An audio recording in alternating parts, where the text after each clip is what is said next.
Peggy 18. Hi everyone, my name's Alex Hutchinson, Creative Director on Far Cry 4. I'm Mark Thompson, I'm the Narrative Director on Far Cry 4. Nice to meet you. Nice to meet you as well, and welcome to Karat, our new fictional location. So in Far Cry 4, you step into the shoes of AJ Gale, who is returning to the country of his birth, initially just to scatter his mother's ashes before he gets caught up in what's essentially a civil war. Karat is a fictional place based somewhere in the Himalayas, inspired by places like Nepal and Bhutan, and a bunch of countries from that part of the world. So looking out there, one of the core things of any open world game, that sort of excitement and mystique and hope of an open world is, what is all that smoke coming from? What temples are out there? What secret locations? So we've peppered the world with different places to find, all of them filled with loot and secrets and collectibles and all that good stuff. And of course, the open world of Far Cry is densely populated with a variety of different animals, beasts. And also that's some kind of yak. I don't even know what that animal was. Yak, I believe. Is it yak? With next-gen fur. Next-gen fur, that's true. Individually modeled hairs. So you see here with the eagle, you won't see it in this demo, but you can be attacked from above for the first time in a Far Cry game. So we've tried really to play with verticality, to have threats above and below you. And obviously you can still get involved in the ecosystem of the animals and hunt. And you can throw bait now. Yes, to attract animals. And stuff like the eagle stealing the morale of the goat. Like, it isn't scripted, that's just what happens at the intersection of those two different AI systems talking to each other. The goal being that every player tells themselves a different story, that they get different surprises, that they have a different story to tell their buddies when they come to work the next day or go back to school or whatever. So there are a bunch of new tools in Far Cry 4, one of which you'll see here is the grapple. We wanted to make something that allowed you to clamber over those annoying cliffs you sometimes came across in Far Cry 3, and something that would also lean into the much more vertical, much more mountainous regions we were building in this game. And that was a pretty simple example, but the level designers get pretty crafty with the setup. We have these areas we're calling adventure zones in the new game, which will take you to places like temples, which you can see from afar, and force you to use the grapple in sort of really interesting and different ways.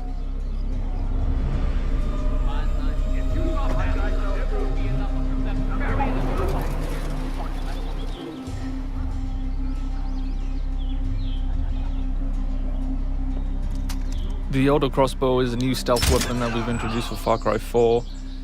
It adds a little more versatility than the bow did in Far Cry 3.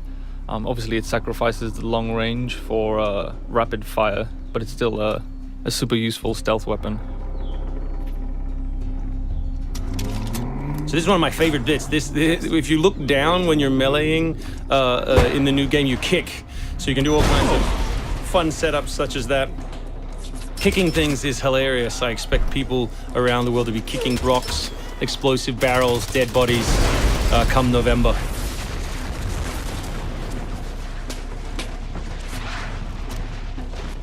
Our goal really was just to provide as many tools as possible, whether vehicles or animals or weapons or goofy stuff, and let people fit them together any way they want. Yeah, and we've snuck a few features in that fans of Far Cry 3 I think are going to be surprised by. Drive and shoot. Yes. So drive and shoot, obviously it's a bit frustrating to be chasing someone forever and have to sort of drive in front of them, pull over and wait for them to get out. So now in the vehicles you can drive and shoot with any one-handed weapon. And you can also do driving takedowns from any vehicle, which I really like. So this idea of leaping from your vehicle into another vehicle, do horrible things to them, boot them out the side, and then continue on your merry way. You can now deliver death without even leaving your seat. So wingsuit is still here, and it's really cool, as you see, and actually when the space became more vertical, it actually became more fun. The mountainous environment means that there's a lot more wingsuiting to be found. And hopefully you won't get it before the middle of the game. You will. Hopefully you will get it before the middle of the game. That's the current plan. But we are many months away from watching you guys abuse this online. Means that there's a lot more wingsuiting to be found. And hopefully you won't get it before the middle of the game. So here you'll get a look at elephants. Elephants are awesome. Probably my favorite animal in the game. Weaponized in many different ways. You can drive them into a rage, watch them smash the other characters in the world, or you can clamber on top of one and drive it through the gate yourself. My favorite animal is the human animal. It's very Far Cry 2 of you, Mark. Oh, it's the shark of darkness. So co-op is a massive part of the new game. It's one of our big ways of opening up the open world and letting you play any way you want. So basically, when you ask your buddy to join, all the solo missions turn off, and you're left with all of the open world toy, the outposts, the fortresses, the towers, all the quests to play any way you want.